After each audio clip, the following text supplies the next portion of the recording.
Que Señor les bendiga, hermanos. Vamos a ponernos de pie, amén, y vamos a estar dando lectura a una porción bíblica, amén, para después dar inicio al servicio de oración, amén. Salmo 145, amén. Lo vamos a estar leyendo alternativamente y en el último versículo nos unimos.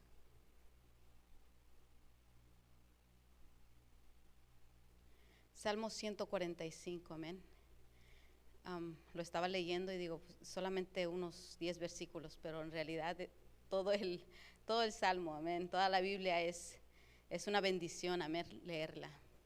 Dice así la palabra del Señor, en el nombre del Padre, del Hijo y del Espíritu Santo. Te exaltaré, mi Dios, mi Rey, y bendeciré tu nombre eternamente y para siempre.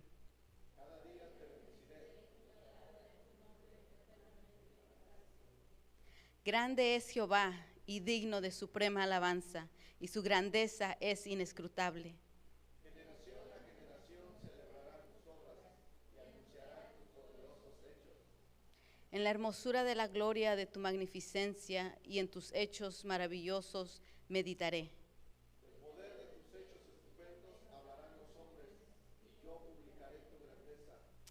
Proclamarán la memoria de tu inmensa bondad y cantarán tu justicia.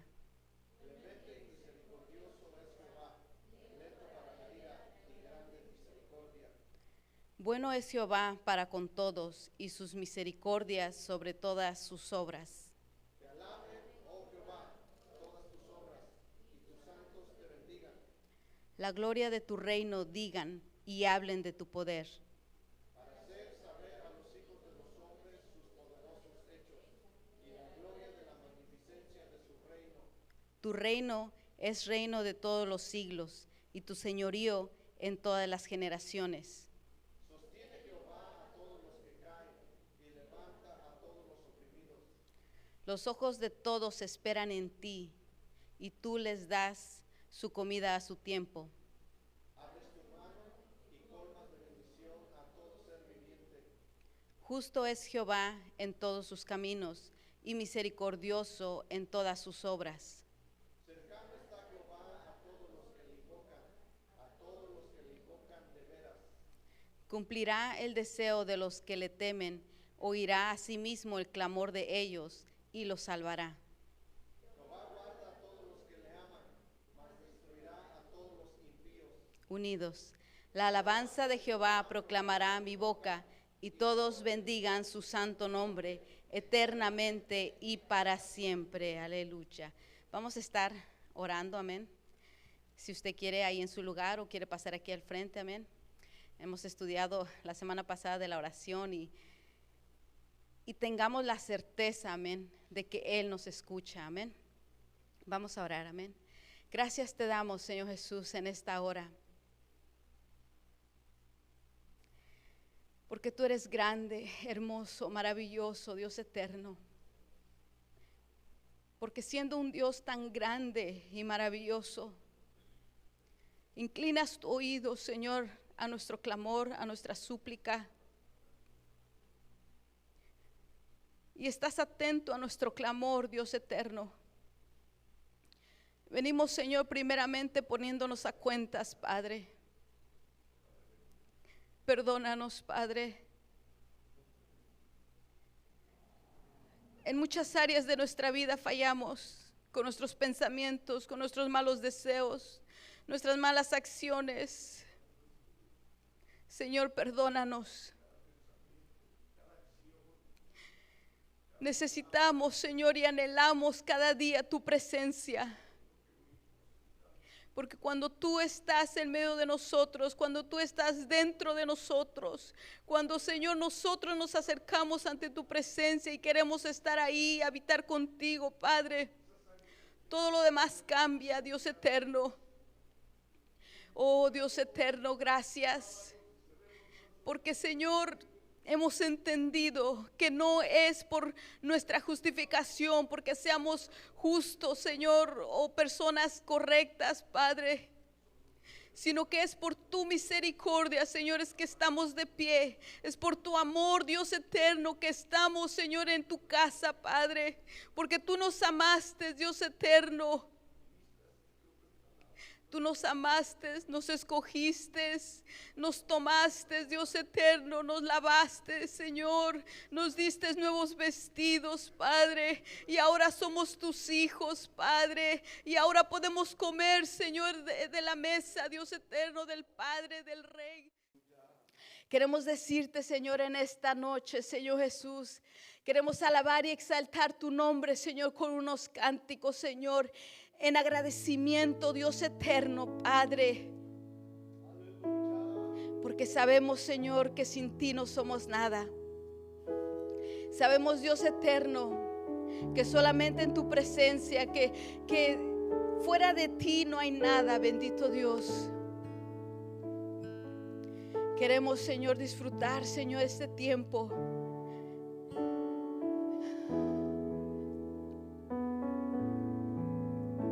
Dándote, Señor, nuestra ofrenda de labios, nuestra alabanza, Dios eterno. Queremos traértelo como una ofrenda, Dios eterno. No podemos pagarte con dinero, nada material. Solamente, Señor Jesús, estos cánticos que son con todo nuestro corazón. Recíbelos, Señor Jesús. Son para ti, solamente para ti, bendito Dios. Venimos ante ti, Señor, para adorarte, para exaltarte, mi Rey.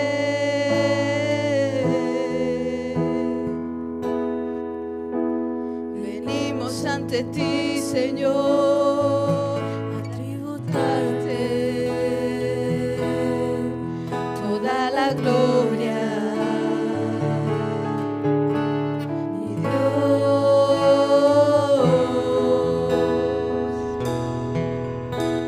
Venimos ante ti, Señor, para adorarte, para exaltarte.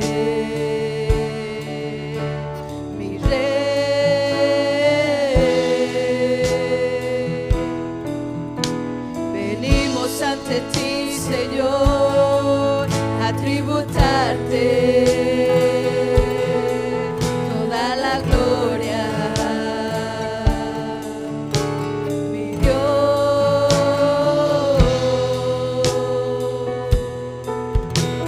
Mejor es tu presencia que la vida.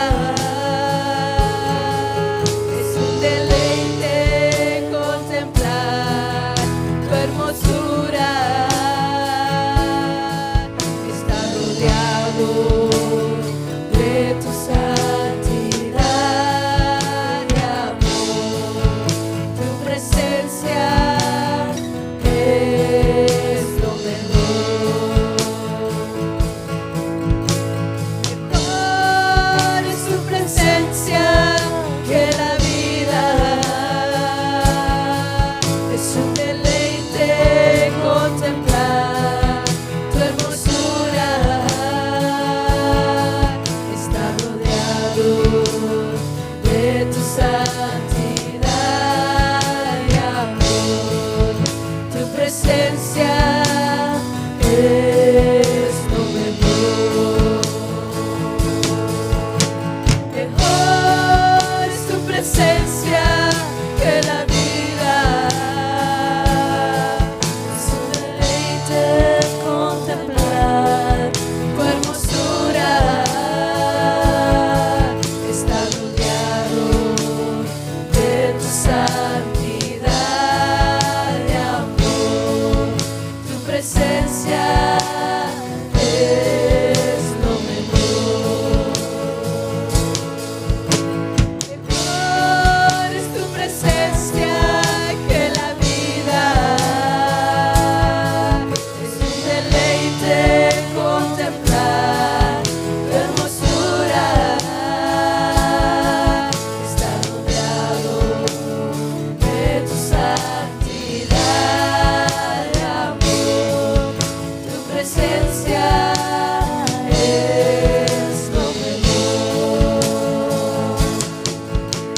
presencia es lo mejor. Tu presencia es lo mejor. Gracias, Señor. Estoy aquí, Señor Jesús, ante tu altar.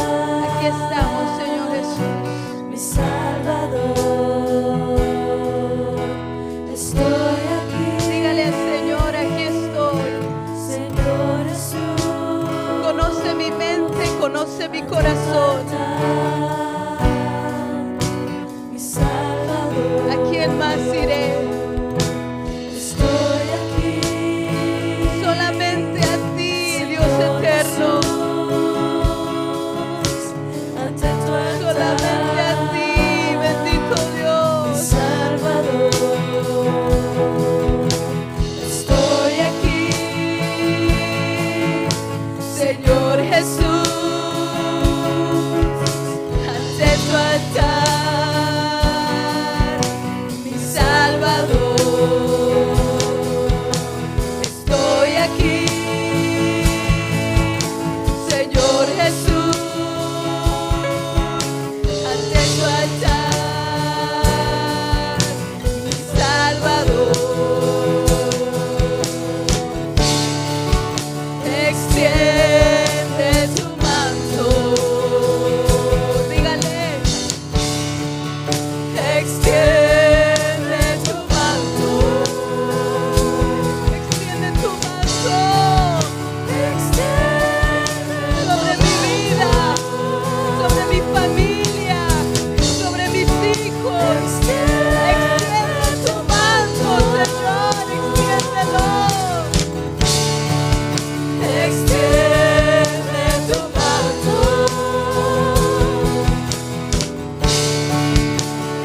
extiende tu manto,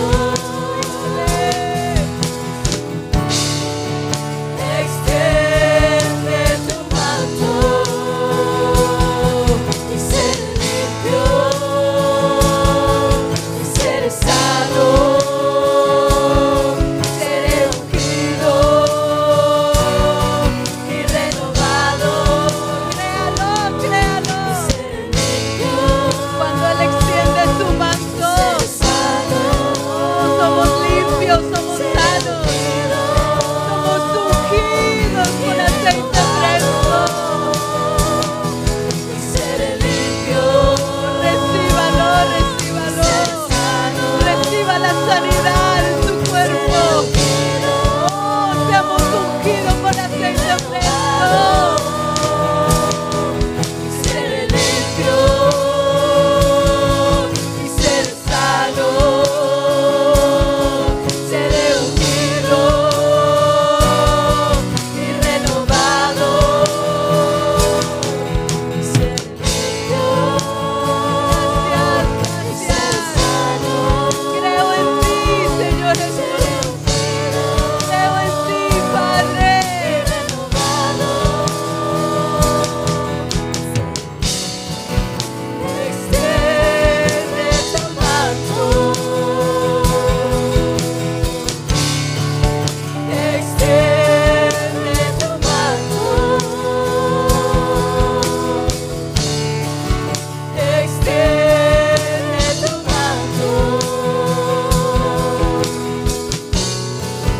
extiende tu manto.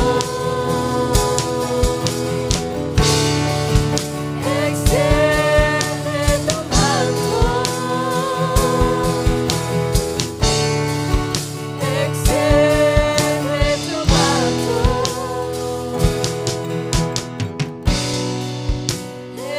extiende tu manto,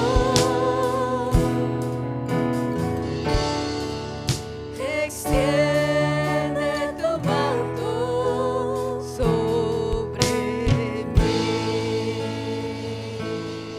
Gracias, gracias, Padre, porque tú has prometido estar con nosotros, Señor. hasta los últimos días de nuestra vida, hasta el fin del mundo, Dios eterno. Oh, tú estás con nosotros. Tú extiendes tu manto de misericordia, Dios eterno, y ahí nos sanas, Padre, ahí nos renuevas, ahí nos unges, ahí nos fortaleces. Ahí, Señor, recobramos fuerzas, Dios eterno. Gracias, porque podemos, Señor, creer, estar confiados, Señor, en ti, en un Dios grande, en un Dios poderoso, y podemos salir, Señor, gozosos, Padre, porque tú estás con nosotros, porque creemos en un Dios vivo, en un Dios poderoso. Gracias, Padre, gracias, Hijo, gracias, Espíritu Santo. Alabamos y bendecimos el nombre del Señor, amén. Por eso le vamos a decir en esta noche: enamorado de Jesús, enamorado, amén. Enamorado de Jesús, enamorado, enamorado de Jesús, enamorado de Jesús, enamorado, enamorado de Jesús. Me he enamorado de Él, me he enamorado de Él. En mi corazón llevo escrito Jesucristo de Nazaret. Me he enamorado de Él, me he enamorado de Él. En mi corazón llevo escrito Jesucristo de Nazaret. Enamorado de Jesús, enamorado, enamorado de Jesús, enamorado de Jesús, enamorado, enamorado de Jesús. Me he enamorado de Él, me he enamorado de Él. En mi corazón llevo escrito Jesucristo de Nazaret. Enamorado de Él, me he enamorado de Él. En mi corazón llevo escrito Jesucristo de Nazaret.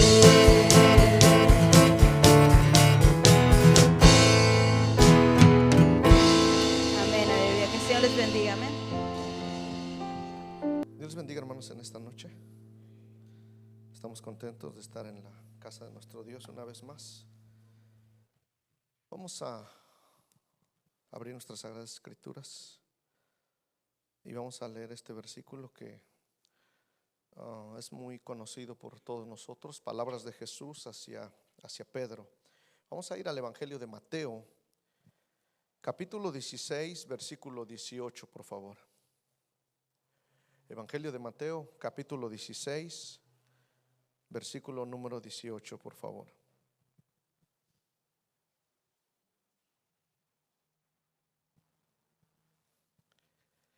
Gloria a Dios. Cuando lo tenga me lo indica, hermano, por favor. Dice la palabra de Dios así, vamos a leerlo y lo hacemos en el nombre poderoso del Padre, del Hijo y del precioso Espíritu Santo. Y yo también te digo que tú eres Pedro, y sobre esta roca edificaré mi iglesia, y las puertas del Hades no prevalecerán contra ella. Oramos. Dios, te damos gracias porque eres bueno, porque eres maravilloso, porque eres poderoso. Adoramos, bendecimos, glorificamos tu dulce y bello nombre. Te pedimos en esta noche, Señor, hemos orado, te hemos expresado, Señor, nuestra gratitud, te hemos expuesto nuestras peticiones, nuestras necesidades. Y ahora, Señor, queremos oír tu voz. Queremos que a través de tu palabra, Señor, y de toda la información que traemos acerca de tu iglesia, Señor, nuestra vida pueda ser tocada, pueda ser ministrada, nuestra mente pueda cambiar, Señor, nuestros principios, nuestros ideales, Señor. Queremos ser esa iglesia que va a volar en breve, esa iglesia que, como dice este versículo, hablándole tú a Pedro, que ni las mismas puertas del infierno podrían prevalecer contra tu iglesia. Lo creemos. Abre los ojos de nuestro entendimiento, cava nuestros oídos, Señor, y que podamos tomar, Señor, de hoy en adelante decisiones poderosas, así como lo hizo la iglesia a través de las edades. Lo pedimos, lo recibimos en el nombre de Jesús. Amén y amén. ¿Puede tomar su asiento, hermano, en esta noche? Damos gracias a Dios porque Él es bueno. Y tomando, hermano, como base este versículo, Jesús, cuando le habla a Pedro acerca de la iglesia, está viendo, hermano, él conoce ya todo lo que va a suceder con la iglesia. Y por eso es que esta palabra poderosa le dice: y sobre esta roca edificaré mi iglesia. Ya lo hemos explicado, ya nos lo han explicado también. Pero lo que me llamó la atención es: y las puertas del Hades no prevalecerán contra ella. ¿Qué quiere decir eso, hermano? Que a través del tiempo, a través de las edades, la iglesia de Jesucristo, pero la iglesia que está fundada, que está edificada sobre la roca que es Él mismo, iba a pasar por situaciones difíciles, por situaciones tremendas, por ataques del enemigo. Y estamos estudiando la historia de la iglesia. Ahora vamos a ir, hermano, al siguiente periodo. Hemos visto ya, hermano, el periodo de la iglesia apostólica. Hemos visto ya el segundo periodo, que se llamó la iglesia perseguida. Y ahora vamos a entrar al tercer periodo, que consta, hermano, desde el año 313 hasta el año 476 después de Cristo. La información, más que nada, es información. Conforme vayamos avanzando, hermanos, en el estudio de este tema, va a haber momentos en que vamos a usar la Biblia, hermano, para ver ciertas cosas que fueron influyendo en la iglesia y los cambios que fueron llevándose a cabo. Posiblemente más de alguno diga: a mí no me interesa, no me es de beneficio. Pero todos los que predicamos la palabra del Señor y los que no lo hacemos como un estilo de vida, porque eso es lo que significa, hermano, evangelizar, o eso es lo que significa el evangelio, un estilo de vida. Estábamos viendo, hermanos, que el evangelio, y hacíamos una pregunta: tradición o realidad. Y es que la realidad de las cosas es que el evangelio es un estilo de vida, es una comunión, no es religión. Entonces, cuando salgamos a predicar, más de alguno nos puede preguntar que dónde se fundó la iglesia, quién fue el fundador, si conocemos la historia. Entonces, lo que estamos abarcando, hermanos, es dijo alguien por ahí, es una vista a vuelo de pájaro. O sea, es rápido. Usted puede, yo no sé cuántos de los hermanos que leen, que les gusta leer, o que por lo menos por curiosidad dicen: bueno, voy a ver si lo que dijo el hermano es cierto, de este historiador Josefo, si de verdad destruyeron a todo Jerusalén y el templo en el año 70. Yo no sé cuántos han ido a verificar eso. Pero es muy bueno que usted tome nota, que usted, hermano, escriba preguntas. Y como le digo, esta es una información en que no vamos a dar, hermano, todo lo que sucedió con la iglesia, pero sí lo más importante. Amén. Entonces llegamos al año 313 después de Cristo. Y en el año 313, hermanos, este es un periodo en el que comenzamos ahora con el hecho más notable y también el más poderoso. Aquí van a empezar, hermanos, a surgir cambios poderosísimos, para bien o para mal. Y en este tema, en este subtema, podríamos decirle, de la iglesia imperial, vamos a ver tres partes.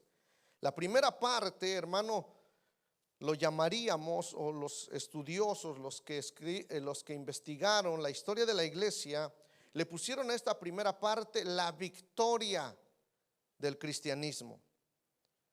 Porque si estamos en el año 313, ¿cuántos siglos habían pasado, hermano? Desde que la iglesia de Jesucristo fue fundada por Él mismo, en el año 30 después de Jesucristo. Han pasado 3 siglos. Los primeros 3 siglos, hermano, ya lo dijimos, el segundo y el tercero, hermanos, fueron años, 200 años de persecución. 200 años donde ser cristiano significaba, hermanos, la muerte, donde significaba la persecución.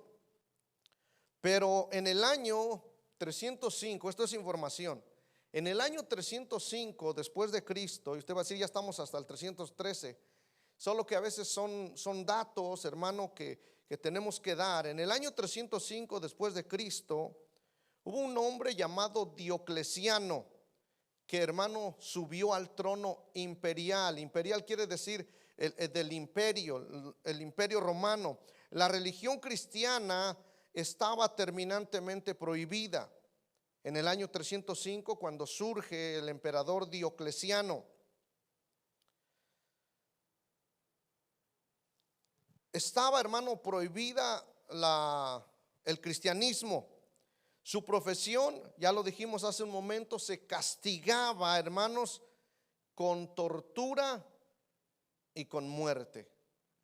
Esa era la iglesia, hermano, que era capaz de dar la vida. Lo volvemos a repetir, hermanos, que en Hechos capítulo 1 verso 7 dice: y me seréis testigos en Jerusalén, en Samaria, en Judea y hasta lo último de la tierra.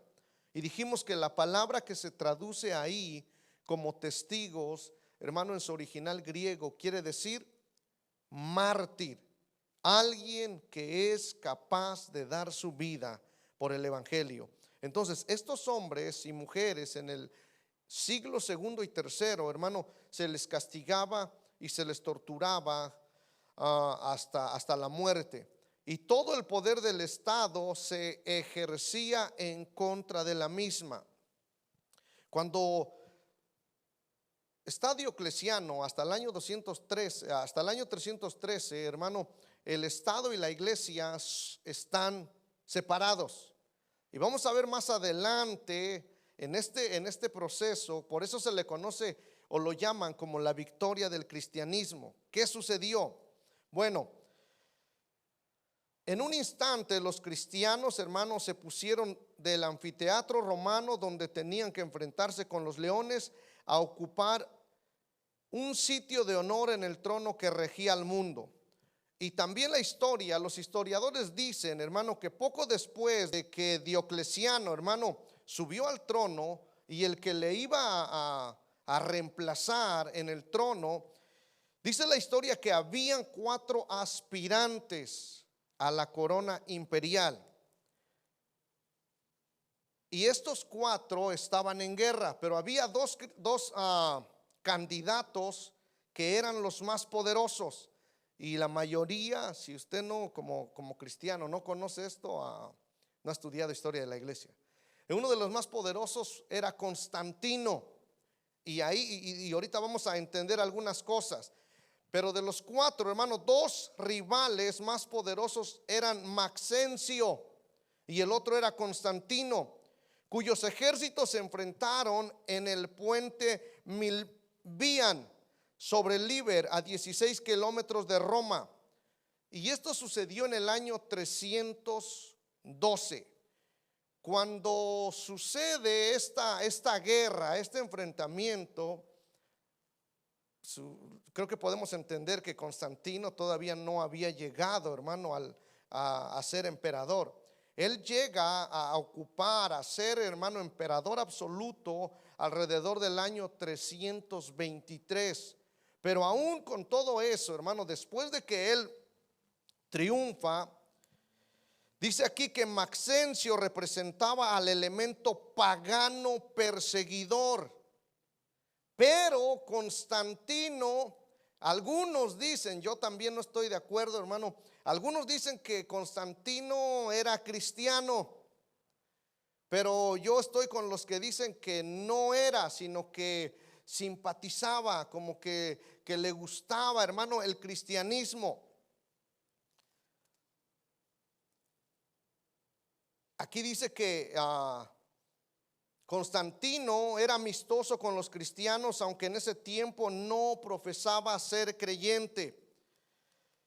En esa guerra, hermano, la historia dice que él afirmaba haber visto en el cielo una cruz luminosa con un lema que decía, hermano, hoc signo vinces, que quiere decir, por esta señal conquistarás.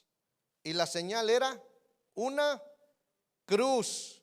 Más adelante, hermano, él lo tomó como el símbolo de su imperio, y desde ahí usted empiece a notar desde cuándo se empezó a usar. Aquí todavía no era la iglesia tradicional que conocemos, pero más adelante empieza a haber mezclas. No vamos a adelantarnos, hermano, pero no fue sino hasta el año, ya lo dije hace rato, hasta el año 323 después de Cristo, que Constantino llegó a ser supremo emperador y que se entronizó al cristianismo. Cuando él sube al trono, hermano, en el año 313, lo vimos la semana pasada, él dicta, hermano, o él firma un edicto que se llama, hermano, un edicto de tolerancia. ¿Qué quería decir eso? Que no se prohibían, hermano, las religiones. Todas las religiones, paganismo y todo lo que había, hermano, él no prohibía nada. Pero él sí, hermano, dijo, el cristianismo va a ser la religión oficial. Ahora, de este edicto de tolerancia y de esto que Constantino hizo, hay dos cosas que trajo, hermano, el edicto de tolerancia. Cosas buenas y cosas malas. Y vamos a ver algunas cosas buenas que trajo, hermano, este edicto. Pero algo que me llamó la atención es que dicen los historiadores que Constantino, hermano, como le digo, algunos dicen que era cristiano, que fue el primer emperador cristiano, y otros dicen que no. Bueno, aquí hay un dato donde, por eso es que yo también creo que no era cristiano, que simpatizaba. Pero dice la historia, usted puede ir a buscar, va a encontrar muchas, porque en un libro no pueden, hermano, resumir lo que realmente pasó, todas las cosas. Pero este historiador dice que retrasó su bautismo hasta poco antes de su muerte, con la idea que prevalecía en su tiempo. Cuando Constantino, hermano, obtuvo la victoria y simpatizaba con el cristianismo, había una idea en ese tiempo de que el bautismo, hermano, lavaba todos los pecados cometidos previamente. Y es que sí es así. Pero él, hermano, él pues era sabio en su sabiduría. No sé si me estoy dando a entender y si usted ya la agarró. Es como que nos dijeran, hermano, tú aceptas a Cristo como el que estaba ahí en la cruz del Calvario, uno de los dos ladrones. ¿Se recuerdan? Que uno de los dos ladrones se burlaba y le decía, si eres el Hijo de Dios, sálvate y sálvanos a nosotros. Pero el otro se burlaba, hermano. Y bueno, uno se burlaba y el otro dijo, hey, no tienes, como no piensas en qué condición estamos y tú todavía haciéndole esto a Jesús. Y uno de ellos sí creyó y le dijo, Jesús, acuérdate de mí cuando estés en tu reino. Y Jesús le dice, de cierto te digo que hoy mismo estarás conmigo en el paraíso. Entonces muchos pudieran usar esto en un sentido, hermano, como de libertinaje, como de decir, por eso muchos dicen, ¿qué haces en la iglesia metido? Ahorita que estás joven, ahorita que estás fuerte, que estás elegante, o las mujeres que estás en la flor de tu juventud, ¿qué haces ahí metido en la iglesia? Y muchos dicen, la religión es para los ancianitos. ¿Sí ha escuchado eso, hermano? La iglesia es para los ancianitos. ¿Por qué? Porque ellos piensan que llega el momento en que usted acepta a Jesús y hermano, todo lo que usted hizo se le perdona. Es así, pero no podemos nosotros pensar, hermano, que vamos a llegar hasta viejitos, que vamos a disfrutar todo. Bueno, yo no digo que disfrutamos los pecados, pero la gente piensa eso. Por eso no acepta a Jesús. Y Constantino retrasó su bautismo, hermano, hasta antes de su muerte. Dice aquí, si no fue un gran cristiano, sin duda fue un político sabio, pues tuvo la percepción de unirse con el movimiento que tenía el futuro de su imperio. Ahora, en el edicto de tolerancia trajo dos cosas. Las cosas buenas, hermano, que benefició a la iglesia y que ahí se veía que el cristianismo había ya victoria, porque ya, hermano, la persecución ya no había, porque el anfiteatro, hermano, ya los leones no estaban ya. Y ahorita vamos a ver algunas cosas. Cambió, empezó a cambiar. Y conforme vayamos avanzando en los años, no vamos a ver 313, 14, 15 así, porque no terminaríamos nunca. Pero algunas de las cosas más importantes, número uno, hermano, en todas partes, como ya el cristianismo se proclamó como la religión oficial, en todas partes se restauraban y se reabrían los edificios de las iglesias. Pero aquí hay algo que me llamó la atención. Yo siempre me he preguntado, no sé cuántos de aquí, hermano, están conmigo. Siempre me preguntaba, hermano, hasta que empecé a leer la Biblia. Y no cuando empecé a leer la Biblia me di cuenta, porque pasaron 5 o 10 años y no encontraba algo que me diera sustento. ¿Cuántos de ustedes se han preguntado el porqué de las plataformas? ¿El porqué de estar arriba? ¿El porqué de los púlpitos? ¿Alguien alguna vez se ha preguntado? ¿Hermanos o hermanas? ¿Nadie? Yo sí me preguntaba. Y fui a leer, a estudiar a Esdras, a Nehemías, y decía que él se subía en una plataforma alta y desde ahí les enseñaba. Entonces dije, tienen razón, eso es bíblico. Pero también me preguntaba, ¿por qué en la iglesia hacemos ciertas cosas? Y ahorita le voy a decir a qué me refiero. A partir de ese momento, los cristianos tuvieron libertad para construir templos. De ahí que se empezaron a levantar edificios por doquier, su diseño según la forma, y tomaban el nombre de la Basílica Romana o Salón de la Corte. Empezaron a hacer edificios y le empezaron a llamar así, la Basílica Romana o Salón de la Corte. Y era un rectángulo dividido en pasillos por hileras de pilares. Y esto me llamó la atención. En un extremo tenía una plataforma semicircular con asientos para los clérigos. ¿Cuántos saben qué es clérigos, hermano? Para los que oficiaban. Y ahorita vamos a ver más adelante cómo fue que, hermano, empezaron los clérigos a obtener fama, a obtener autoridad. Porque en los primeros 3 siglos, hermano, tenían la autoridad directa del Señor.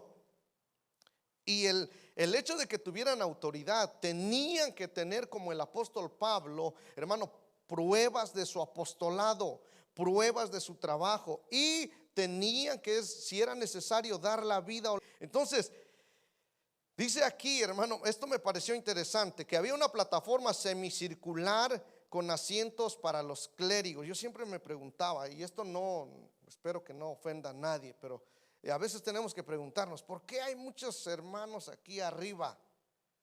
¿Sí se han dado cuenta? Los líderes, yo llegaba cuando estaba joven, nos invitaban y nos subían, y aquí había asientos, y yo decía, yo no quiero estar allá arriba.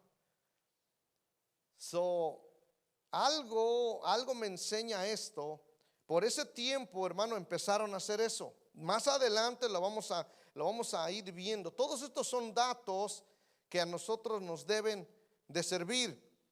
La siguiente cosa buena hasta cierto punto es que Constantino dio el ejemplo de construir grandes templos en Jerusalén, Belén, y ahora él funda una nueva capital. Solo lo voy a mencionar y más adelante vamos a ampliarnos en ese tema. Él hace una ciudad, hermano, él funda la ciudad o la capital de su reino y le pone por nombre como su nombre, Constantinopla. ¿Lo han escuchado, hermanos? Viene de la palabra Constantino. Entonces, este es solo un dato. 2 generaciones después de Constantino fue que empezaron, ahorita no voy a dar el año, fue que empezaron a aparecer las imágenes en las iglesias. Los cristianos primitivos se horrorizaban con todo lo que pudiera conducir a la idolatría. La idolatría no empezó, hermano, con la iglesia apostólica, tampoco con la iglesia perseguida.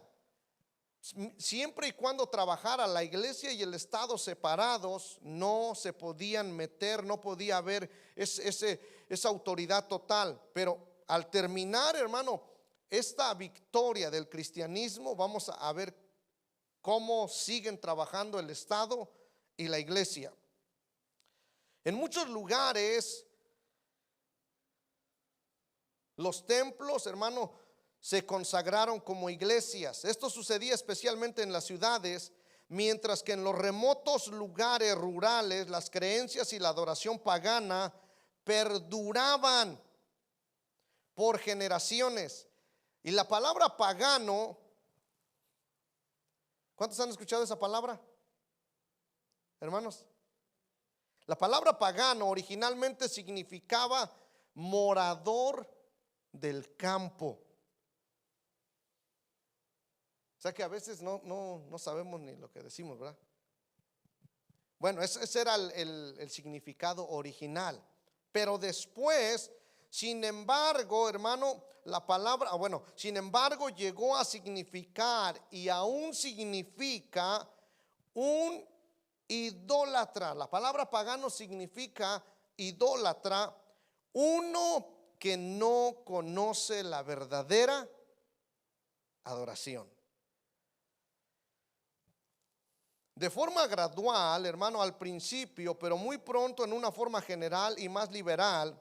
Escuche esto: los fondos públicos fueron enriqueciendo a la iglesia. Antes todo el dinero, hermano, era para el Estado. Después, hermano, cuando Constantino dice la religión cristiana o el cristianismo va a ser la religión oficial, aunque aceptaba a todos los demás, le empiezan a dar, hermano, todos los fondos públicos, hermano, fueron enriqueciendo a la iglesia. Y aquí empieza a haber algo. Los obispos, que la palabra obispo sí se encuentra en la Biblia, lo hemos visto, que Pablo dice, por eso dejé obispos, por eso puse ancianos. La palabra ancianos y obispos está en las Sagradas Escrituras. Pero los obispos, hermano, ministros y otros funcionarios de culto cristiano recibían, ahí empezaron a recibir su sostén del Estado. Ya el Estado les pagaba, hermano, a los clérigos, a los obispos, a los ministros. Y entonces ellos, hermano, una donación bien recibida por la iglesia, pero al final de dudoso beneficio. Algo también, hermano, que sucedió con los obispos y los ministros es que ya se les daba un trato especial. Ya no se les exigía el cumplimiento de los deberes públicos que eran obligatorios para todos los ciudadanos, pues les eximieron del pago de contribuciones. O sea, ya no pagaban impuestos. Escuche esto también: todas las acusaciones en su contra se juzgaban ante cortes eclesiásticas. So era diferente el trato. Aquí ya empezaban a tener ellos un trato especial, ya empezaban a ser poderosos, ya empezaban ellos. Y vamos a ver más adelante, hermano, a través de los años, cómo se fue deteriorando esta palabra de obispo y anciano, y se le cambia el nombre a los que oficiaban el culto o el servicio religioso. Los ministros de la iglesia pronto llegaron a formar una clase privilegiada en cuanto a la ley del país. Esto también, aunque fue un beneficio inmediato, desencadenó en un mal para el Estado y para la iglesia. Porque en ese momento, hermanos, como ya el cristianismo era la religión oficial, ya no había, hermano, ya no había tanto, ¿cómo le podría explicar, hermano? Tanta pureza, ya no había tanta devoción para el culto como lo había en la iglesia apostólica y en la iglesia perseguida. Aquí, hermanos, el cristianismo llegó a ser como que cualquiera podía entrar y cualquier hombre podía ser ministro, aunque no conociera nada de la iglesia, nada, simplemente que tuviera, hermano, el vocabulario, si se pudiera decir, cristiano, como hoy en día. Lo dijimos la semana pasada. En muchos lugares, hermano, usted puede ser miembro de una iglesia, usted puede asistir, usted puede cantar, usted puede hacer todo, aunque usted no haya tenido un encuentro personal con Cristo. Y como le digo, dice nuestro hermano Isaías, con conocimiento de causa lo digo. Hay personas, ahora entiendo, que tienen, hermano, la teoría de Constantino. ¿Cuál era la teoría de Constantino, hermano, para bautizarse? No se bautizan y no se bautizan, y ya pasaron bautizos y ya se les enseñó del bautismo y no han nacido de nuevo. Quiero decir esto, ya la mayoría lo sabe, el bautismo no salva, amén. Porque el bautismo, les decía a los hermanos o las hermanas que se bautizaron la última vez, el bautismo es para aquellos que han creído en Jesús, es para aquellos que han sido salvos. ¿Cómo es uno salvo? Dice la palabra del Señor que lo que confesaremos con nuestra boca y creyéremos en nuestro corazón nos hace ser salvos. Porque con el corazón se cree para justicia y con la boca se confiesa para salvación. Entonces, ¿cómo es uno salvo? A través de la fe en Jesucristo. El bautismo es consecuencia de la salvación. El bautismo es consecuencia del cambio que ya ha habido internamente. Y el bautismo es un símbolo, hermano, de la muerte y resurrección de Cristo. Lo dice Pablo, hermano, a la carta a los romanos. Amén. Así que no podemos nosotros, hermano, pensar que alguien ha nacido de nuevo si no se quiere bautizar, si no quiere cumplir lo que dicen las Sagradas Escrituras. Y hoy en día, vuelvo a recalcarlo, hay personas, hermano, que están ministrando, pero que tienen una vida, hermano, que da mucho que desear. Hay músicos, hay de todo tipo de personas, estamos siendo bombardeados, hermano. No sé en nuestros respectivos países, pero de repente con esto de la información que ya sale una noticia y todos la conocen, y que ahora tal artista ya es cristiano, y que ahora este también ya es cristiano, y que este futbolista y todos, algo así sucedía en ese tiempo.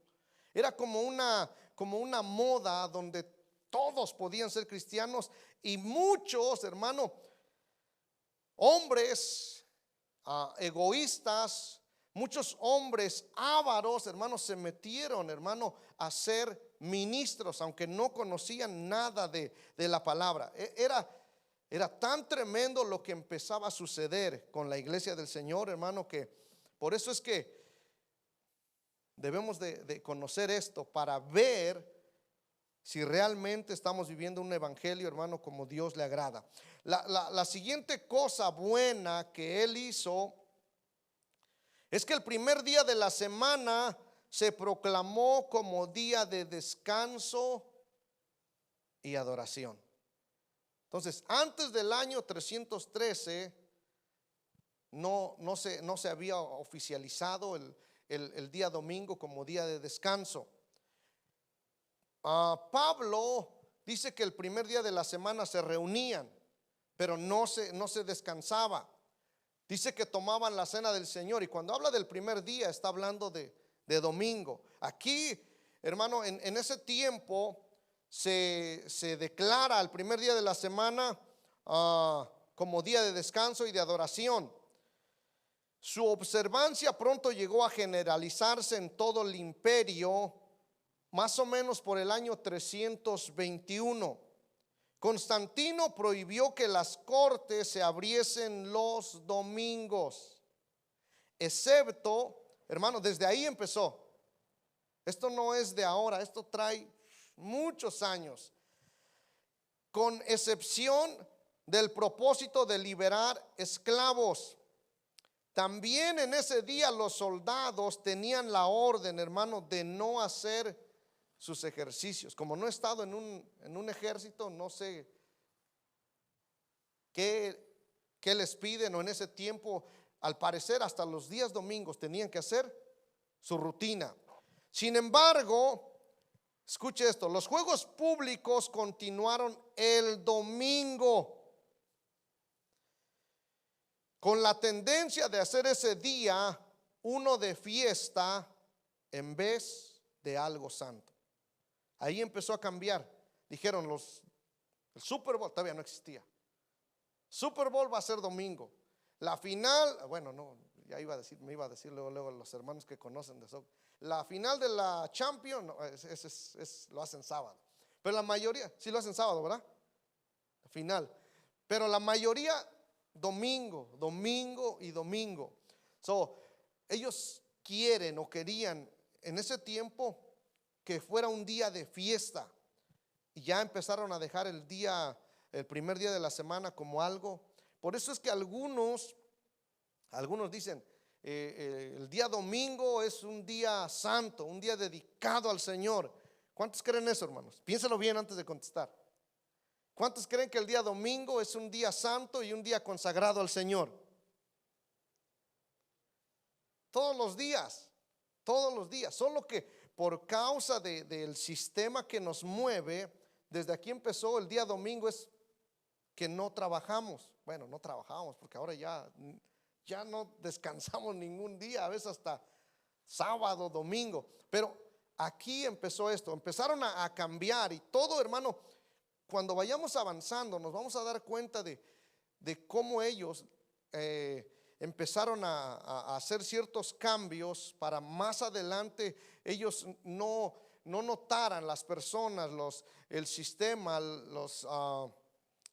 la sociedad no notara tan fuerte los cambios. Entonces, otra de las cosas buenas que trajo, hermano, el edicto de tolerancia, es que se practicaba la crucifixión. Crucifixión viene de cruz. Ahí mataban, hermano, a los peores criminales, pero después se abolió, hermano, la crucifixión. Esta era una forma común de ejecutar los criminales, excepto los ciudadanos romanos, que eran los únicos con derecho a ser decapitados cuando los condenaban a muerte. No, pues ni cualquiera de los dos, ser crucificados o ser decapitados. Bueno, se abolió. Sin embargo, pronto Constantino adoptó el emblema sagrado para los cristianos como la insignia de su ejército y la prohibió. Por eso la prohibió como instrumento de muerte, porque iba a ser la insignia que iba, hermano, a llevarla, que iba a caracterizar su imperio. El infanticidio, ¿cuántos saben qué es eso, hermanos? Hoy estamos a la orden del día, el infanticidio. cuando se matan a los infantes, a los niños, se frenó y se reprimió.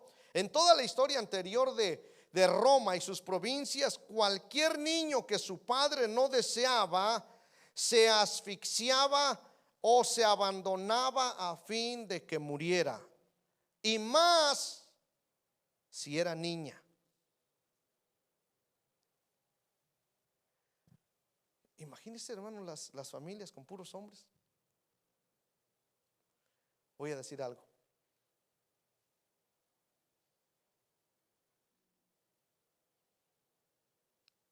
No estoy de acuerdo, pero se dice que las mujeres son el sexo débil. Tampoco estoy promoviendo el feminismo, pero Dios, hermano, diseñó al hombre y a la mujer para algo especial. Pero me doy cuenta, hermano, que me cuesta aceptarlo. Que la mujer como que le pone más ganas en todo lo que hace.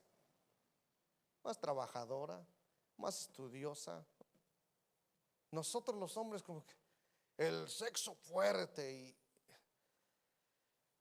aquí casi no, pero tenemos que ponernos, déjenme usar mi vocabulario vulgar, hermanos varones, tenemos que ponernos truchas. En la mayoría de iglesias, ¿sabe qué es la mayoría de los miembros? ¿Qué sexo es? Las mujeres. Las mujeres son los que llegan, las mujeres son los que oran, las mujeres, en unos lugares todo, las mujeres predican, las mujeres. Los hombres, ¿dónde están? En ese tiempo, hermano, si un padre veía que era niña, tenía el derecho, no le decían nada, podía matarla. Esto es tremendo. Y ¿cuántos creemos que las niñas son una bendición? Y veo niñas y niñas. Pero si los guiamos bien en el temor del Señor, Dios las puede usar para el trabajo, hermano, que pueden hacer en la iglesia. ¿Cuántos dicen amén? Entonces, se abolió eso, hermano. Era tan tremendo, por eso es que dijeron, no, el cristianismo, eran tan insensibles las personas que cuando se convertían al cristianismo empezaron a frenar eso. Dijeron, no, ahora aunque sea niña. Imagínese una familia con 5 niñas y no hay varón. Y cuando llega el varón, no, hombre. Entonces empezaron a ser sensibles las personas que recibían el evangelio y dijeron, no más vamos a matar a las niñas, vamos a dejar de hacer todo eso. A través de la historia de la República Romana y del imperio, hermano, hasta que el cristianismo llegó a dominar, más de la mitad de la población era esclava, sin la más mínima protección de la ley. Y si así lo deseaba, un hombre podía matar a todos sus esclavos. Los esclavos, su nombre lo dice, no tenían voz ni voto. Pero con la influencia del cristianismo, el trato de los esclavos llegó de inmediato a ser más humano. Se le otorgaron derechos legales que nunca antes tuvieron. Oiga, ahora los esclavos ya podían acusar a sus amos de trato cruel. Así la condición de los esclavos mejoró y la esclavitud poco a poco se abolió.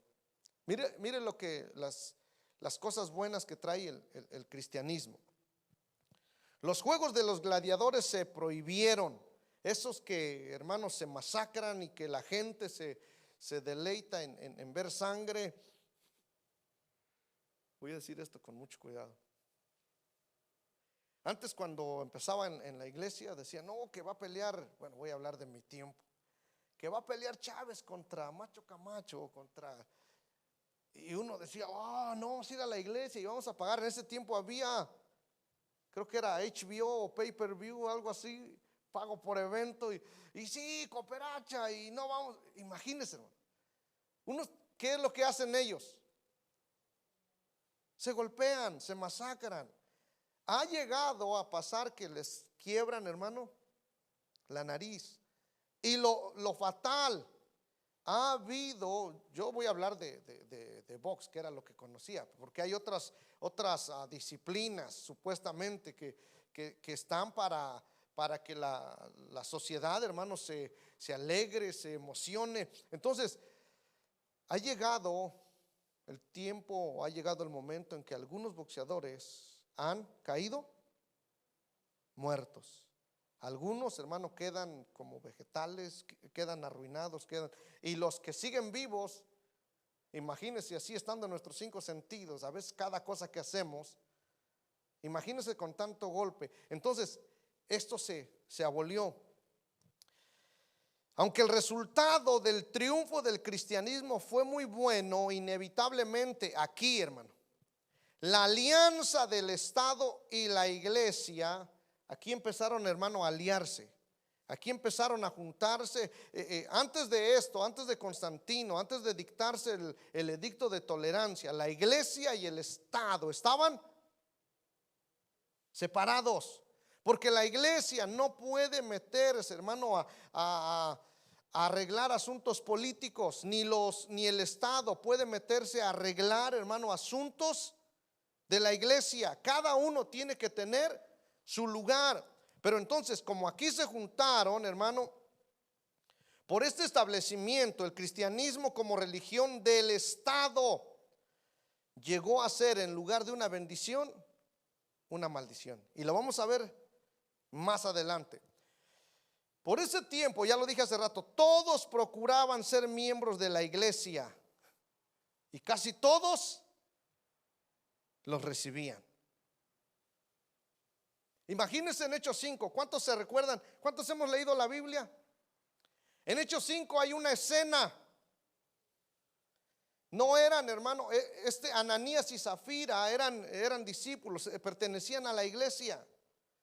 Aquí en este tiempo, hermano, ya gente, cualquier tipo de gente que quería pertenecer a una iglesia, lo podía hacer.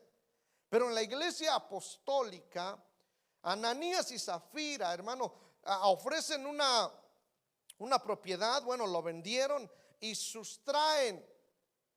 En otra palabra, ¿qué quiere decir la palabra sustraer? Robaron. Porque dijeron, vamos a vender esto y se los vamos a dar a ustedes. Este era el tipo de evangelio, de iglesia que estaba al principio. Resulta, hermano, que Pedro, lleno del Espíritu Santo, hermano, les dice: ¿por qué dejaste que Satanás llenara tu corazón? ¿Por qué le mentiste a Dios? No le mentiste a los hombres, sino quisiste mentirle a Dios. Dice que cayó fulminado Ananías y después Zafira. Pero aquí en este tiempo, hermano, ya podían recibir a cualquiera. Ya cualquiera era miembro de la iglesia, ya cualquiera era obispo, ya cualquiera era ministro. Entonces, hermano, estas son las cosas negativas que empezaron a suceder. Tanto buenos como malos, los que sinceramente buscaban a Dios. Y aquí empezó a entrar la hipocresía. Es decir, yo me amparo en la iglesia y digo que soy un cristiano, pero estoy viviendo una vida que no tiene nada que ver con la Biblia, que mis acciones. Por eso es que, hermano, estamos haciendo énfasis todo el tiempo, y nosotros también tenemos cuidado de tratar de vivir una vida como Dios le agrada, porque de otra manera ahí empezó, hermano, la hipocresía. Empezó a darse vuelo, hermano. Ahí todos ya pertenecían. Tenía una mujer, tenía otra mujer, tenía hijos allá, tenía hijos acá, era ladrón, podían pertenecer a una iglesia. Entonces, hoy estamos viviendo algo similar. Como que los cristianos, hermano, dicen: ¿qué importa que robe yo? ¿Qué importa que esté yo pecando? ¿Qué importa que escuche música mundana? ¿Qué importa que diga mentiras? ¿Qué importa que odie? ¿Qué importa que robe? Yo pertenezco a una iglesia.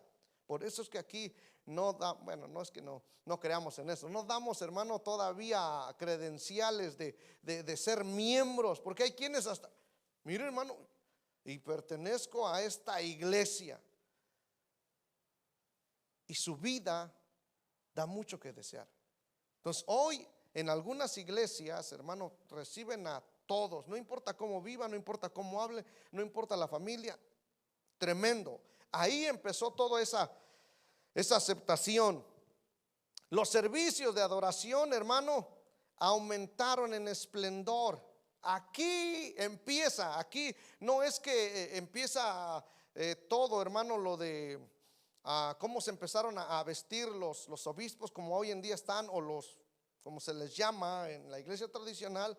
Pero aquí empezaron, hermano, empezó la opulencia. Aquí empezó, hermano, lo extravagante. Aquí empezaron a usar unas vestiduras muy, hermano, exageradas. Empezaron a ponerles, hermano, ciertas cosas que llamaban la atención. Y los que venían, hermano, al servicio, a la reunión, ya no venían a escuchar la palabra de Dios. Aparte de que el que lo estaba dando, si tenía encima una ropa exagerada.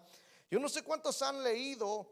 Yo he leído un libro que se llama Babilonia, Misterio Religioso, y otro que se llama Cortinas de Humo, donde habla, hermano, del tipo de ropa que visten, hermano, los que están oficializando los servicios religiosos. Pero es una cantidad, hermano, exagerada de dinero, de orgullo, de vanagloria. Algo así empezó a suceder en estos tiempos, hermano. Era tan tremendo que alrededor del año 405 en los templos comenzaron a aparecer. Nos regresamos, bueno, sí, avanzamos un poquito más. Alrededor del año 405 después de Cristo, en los templos comenzaron a aparecer y a adorarse y a rendirse culto a las imágenes de santos y mártires. Escuche esto, hermano. La adoración de la Virgen María sustituyó a la adoración de Venus y Diana. Era la misma deidad, la misma, solo que le iban cambiando en las diferentes civilizaciones, en los diferentes lugares, hermano. Era la misma persona, el mismo Dios, si se pudiera decir así, con D minúscula, solo que le cambiaban el nombre. Le ponían Venus, le ponían Diana, le ponían Virgen María, pero es lo mismo. Entonces ahí empezó, hermano, la adoración, hermano, y culto a las imágenes. También la cena del Señor llegó a ser un sacrificio en lugar de un acto recordatorio.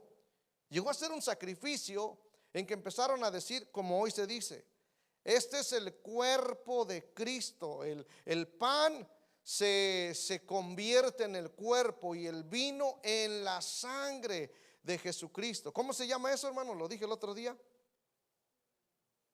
Transustanciación. Ahí empezó, hermano, a decirse eso, que la Santa Cena, hermano, en lugar de ser un recordatorio, llegó a ser un sacrificio. Entonces, cuando usted le digan eso, que el pan es el cuerpo literal, no puede ser.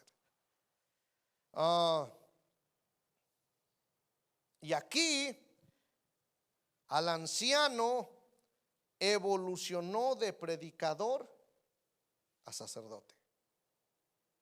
Y acuérdese que cuando Cristo vino, hermano, el sacerdocio arónico quedó atrás. Amén. Pero ellos pueden ocupar eso de las vestiduras, literalmente hablando de los sacerdotes, que era una vestidura, hermano, tremenda. Esa sí la autorizó el Señor. Después de que vino Jesús, hermano, estamos bajo el sacerdocio de Melquisedec. Amén. Ahora, somos reyes y sacerdotes, pero no quiere decir literalmente con una vestidura específica. Aquí evolucionó de predicador a sacerdote. Empezaron, hermano, a inclinarse hacia ellos. Empezaron ¿cuántos de aquí antes de ser cristianos fueron de la religión tradicional? ¿Qué se le hace a la persona que está arriba gobernando de una iglesia cuando lo encuentran? A rendirle pleitesía. Todo eso comenzó, hermano, por esos tiempos. Más adelante, hermano, vamos a ir viendo cosas tremendas que fueron pasando en la iglesia y cómo es que la iglesia de Jesucristo fue mezclando, hermano, lo divino con lo pagano. Es tremendo todo lo que ha sucedido. Debido al poder ejercido por la iglesia, no vemos al cristianismo que transforma el mundo. En ese tiempo, hermano, el cristianismo de los primeros siglos, la iglesia poderosa ya no transformaba el mundo, sino que el mundo empezaba a transformar ¿a quién, hermano? A la iglesia. Esto es tremendo. Lo pagano se empezaba a meter a la iglesia. Que el cristianismo fue de vida o de muerte. Después del año 312, 13, hermano, empezó a deteriorarse. Empezó, hermano, a ir en declive, y dijimos que empezaron a trabajar el Estado y la iglesia.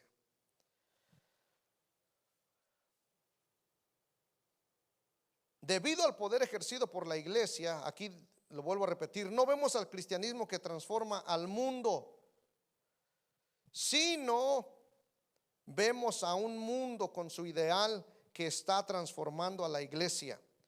Aunque, hermano, siempre Dios tiene, hermano, un pequeño remanente. Ya casi terminamos. Siempre Dios tiene un pequeño remanente.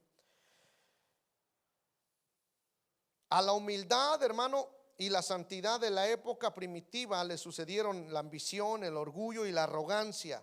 Aunque entre los miembros de la iglesia había aún muchos cristianos de espíritu puro, y aquí menciona algunos, no son todos, pero Mónica, la madre de Agustín, y ministros fieles tales como Jerónimo, Juan Crisóstomo. Vaya a buscar a estas personas. Agustín, se les conoce, le dicen algunos, como los padres de la iglesia, pero no padres en el sentido de que tienen una vestidura específica, sino a los que, hermano, tenían las enseñanzas de los apóstoles. Entonces son Agustín, Jerónimo, Juan Crisóstomo. Sin embargo, la ola de la mundanalidad avanzó indómita sobre muchos de los que profesaban ser discípulos de su Señor. Y terminamos, hermano. Sin embargo, la iglesia y el Estado llegaron a ser una sola cosa cuando el imperio adoptó el cristianismo como religión oficial.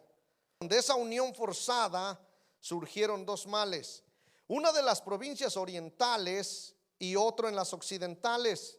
En el oriente, el Estado dominaba de tal modo a la iglesia que ésta perdió toda su energía y toda su vida. Pero en occidente, como veremos más adelante, la iglesia usurpó poco a poco el poder al Estado. Como resultado, no había cristianismo, sino una jerarquía. Ya la iglesia no era una iglesia que se metía solo en las cosas espirituales, sino ya estaba trabajando juntamente con el Estado, y ya tenía una jerarquía más o menos corrupta que dominaba las naciones europeas. La iglesia iba a empezar a dominar, hermano, o empezó a dominar en el occidente. Más adelante lo vamos a ver, no nos vamos a adelantar, pero ¿cómo cree usted que se producen las guerras? ¿Quién cree usted que es el que las produce? La religión. La religión. Cuando la religión quiere toda la autoridad, quiere que se sometan, llegó un tiempo, dicen los historiadores, yo no sabía de esto, que Benito Juárez, hermano, en algún momento le quitó todo al Estado, porque el Estado tenía todo. Y dijo: no, ustedes se van a dedicar a esto. Y todas las tierras la tenía, la iglesia. La iglesia la tenía. Y dijo: no, el Estado tiene que trabajar aparte. Entonces le quitó todas las tierras y se los dio, hermano, al pueblo. Por eso es que la iglesia tradicional, cuando mencionan a Benito Juárez, no lo quieren mucho, porque él dijo: el Estado tiene que cumplir su trabajo, y la iglesia su trabajo.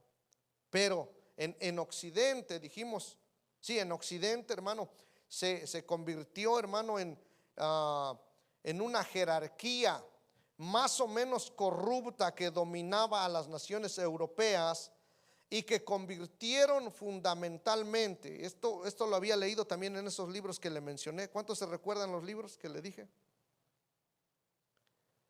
Babilonia, misterios religiosos. Como ahora usted ya no usa libros así literales, hermanos, bájelo ahí en su smartphone. Hasta nombrecito que les ponen, hermano. Teléfonos inteligentes, y los que lo leen no son tan inteligentes. Es tremendo, hermano. Bueno, leí, esto ya lo había leído, que se convirtió, hermano, fundamentalmente a la iglesia en una maquinaria política. Es tremendo, hermano. Y de ahí vamos a ver más adelante cómo arrasó. Después de esto, la iglesia, hermano, empezó a arrasar, pero no la iglesia de Jesucristo. Porque la iglesia de Jesucristo, ¿cuál es su misión, hermano? Nos ponemos de pie. ¿Cuál es la misión de la iglesia de Cristo? Predicar las buenas nuevas y anunciar el evangelio a aquellos que están, hermano, en tinieblas. Jesucristo siempre les decía, no sus discípulos, pero bueno, parte de sus discípulos, pero la gente le decía: Señor, ¿y por qué no derrotas a César? ¿Y por qué no nos haces libre? Y él les decía: mi reino no es de este mundo, mi reino es celestial, mi reino es espiritual. Entonces la iglesia no tiene que ser una maquinaria que gobierne, que domine. Con esto termino. La iglesia es la entidad más poderosa, pero es espiritual, que puede cambiar mentes, que puede transformar vidas, pero no que va a tener, hermano, dominio total y absoluto. Que lo vamos a ver, hermano, en los siguientes temas.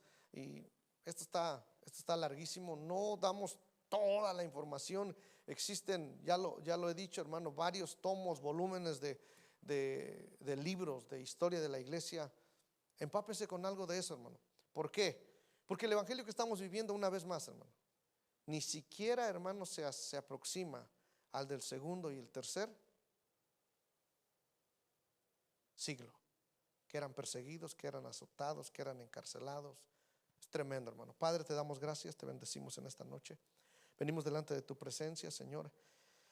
Te damos gracias, Señor, porque nos permites conocer esta información, Señor.